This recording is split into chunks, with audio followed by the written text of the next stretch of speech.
You can see very still water. There's a little creek that goes up that way. So the water's coming down, and then there's that great right-hand turn. And that's where in number 4, episode 4 of this year, right at the beginning of that, just over that log and where that little clumps of green grass is, that's where the big guy was. Actually, the big girl was. So I think what I have to do, my plan is, I start from way back here and drops a worm in with a little bit of sinker, and then I progress down that hole. That's the plan. At least that's the plan at 2:30 this morning. We'll see how it works out. Added to my plan, I also had a dream last night that I had to check my net because I thought there was a rent in it. There was a hole. So I just checked it to make sure, and everything is fine, which makes me feel very happy. So worm, do your job. I don't know, but I got a big fish here, folks. I got a big fish here.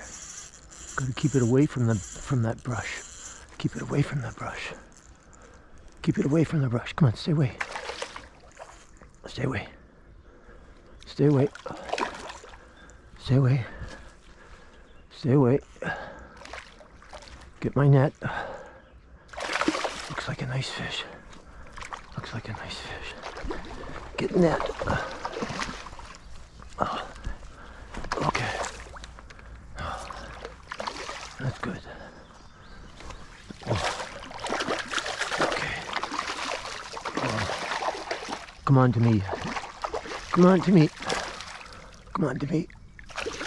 Oh, oh, nice. Albert.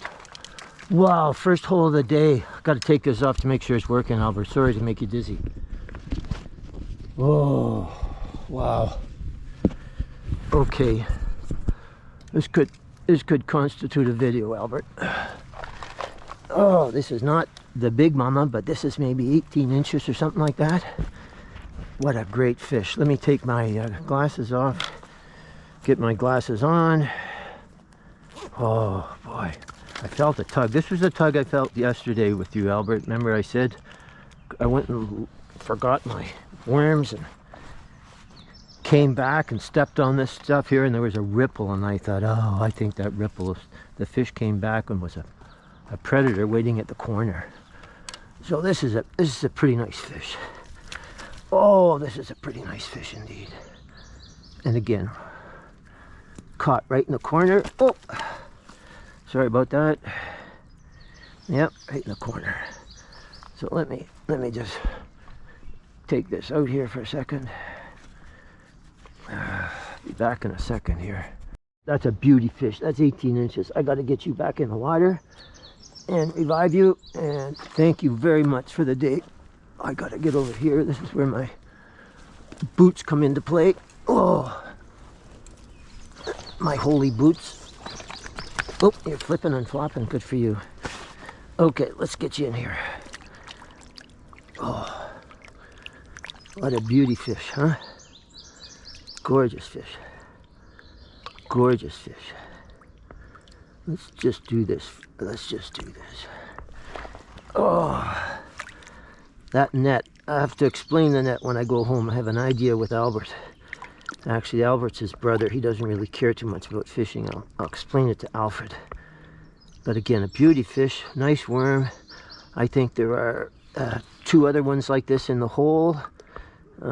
Let's just revive and see how long it takes. As I'm doing this, all you can hear is my knee crack, crack, crack, and the birds. And the birds. Oh, crack, crack, crack. I'll wait. I need that was a little tumble. I'm gonna wait for a second here.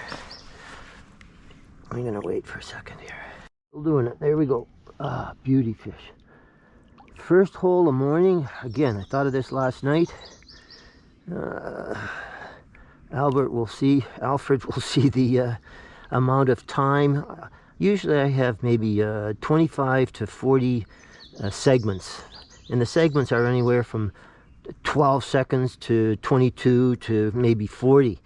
But once Alfred sees something that's 2 minutes or 4 minutes or 6 minutes, he starts going, oh, I think I'm going to like this. So when I do something for 30 seconds and then forget to turn off the GoPro and it goes for 5 minutes, that's when Alfred gets a little ticked. I think he calls me a dork. Isn't that gorgeous? You keep on going. You keep on going. You ready to go? If you're ready to go, you go. You go. You go. Oh, what a gorgeous fish. Thank you very much. Thank you very much. That was pretty exciting. Wow. Wow. My sinister peta has a hole in it like you wouldn't believe, but you know, it's worth it. As I sit here and reflect as to what's gone on, this hole has been a pretty decent hole, to say the least. That huge female at episode 4. Now this fish, probably 18 inches, 20 inches. A good strong fish. And again, I think there's mama's in here someplace. But a beauty morning. Again, had a plan.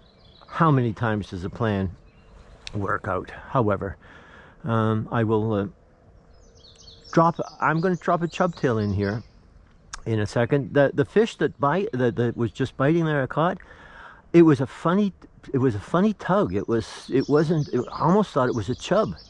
And then when I started pulling a little one, I went, oh no, that's a lot bigger than a chub.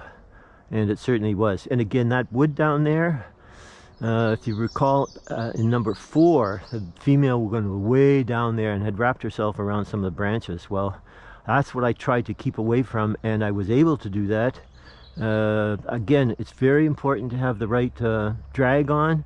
Too much line out, that's a gone fish. And if you have too much drag, 4-pound test, it breaks. So it's a fine line, so to speak. But that fish was at the first able to go where it wanted to go, and then after I was able to reel in and keep it in this open area here that basically doesn't have a log to interfere with the catch. I'm going to show you later on 2 different nets.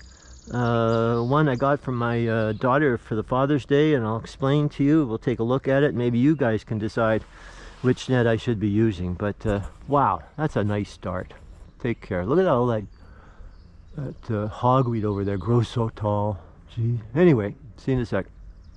Oh, here comes a muskrat. I just put on a chubtail for Craig Leith. I was going to show you again. Craig Leith, this is for you. I hope you're fine.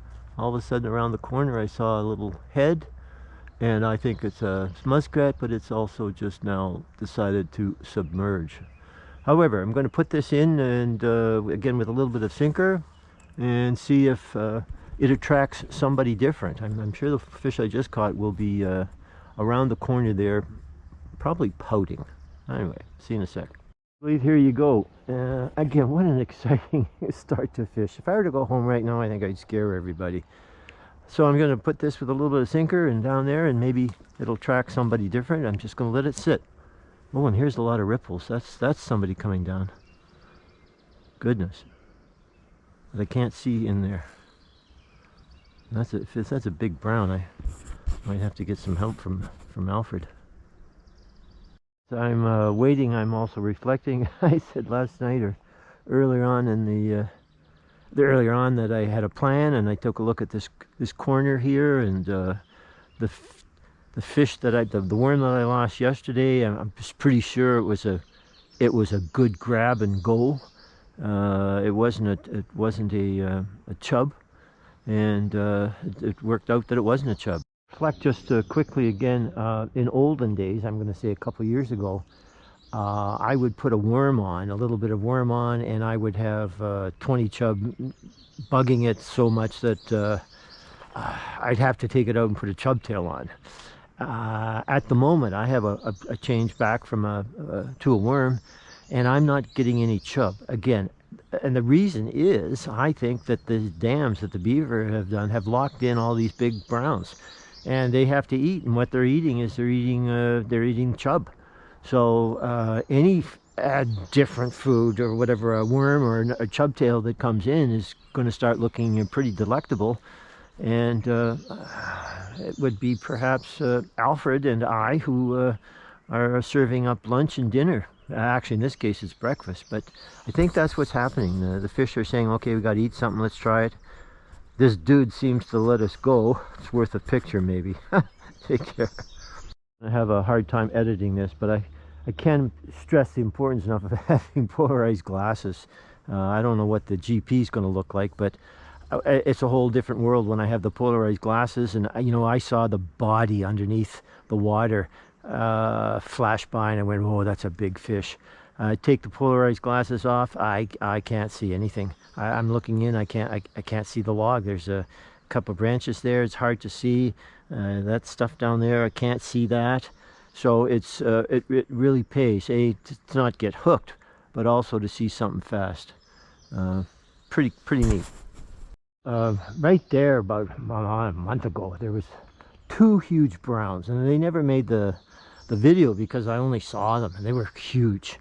And this tree that fell down 21st of June or whatever is now plugging up that hole, and it's also plugging up the hole farther on. So I just caught the trout on the other side of this big willow. I can't fish it anymore. I also can't fish up that little pathway. So what I'm going to do next time is I'm going to get on that little island, and the island will give me access to the entire opening. So I think the beaver will allow me. I'll ask the beaver to build a bridge so I can get across, or with my holy waders I'll go in. So anyway, that's the plan for next time. I'm going up to hole 3 now. Oh, what an exciting day. Buy mosquito repellent, or for the next time, or die. Oh crumb, my hands are just taking a killing as I was doing this. Mind you, I wouldn't mind if there was a big brown trout on the end, and that's okay. Well, as I trudged my way back, that brown this morning makes the walk a little easier. That's a pretty cool vision when you get a tug, and then the line goes taut, and then the pole goes half bent, and then you see the body, the stomach, the white stomach of the fish as it sort of swirls in the water, going, geez, I'm caught, I should get out of here. But pretty neat. So Alfred will have some a video, a couple segments certainly to look at. As I said, I was going to, well, he can see what he'll do. It's that was hole 4. Hole 3, where I just ended off, haven't seen a big fish there in a while. I think they're becoming very wary of fishermen, so maybe Alfred will have to go there early morning and take a look, see what he can get with either with the GoPro or his telephone. Anyway, that was a great day. Nice getting out early. I'm an early guy anyway, so up at 5:30 with a plan, and fruition for sure. You guys take care. See you in the video.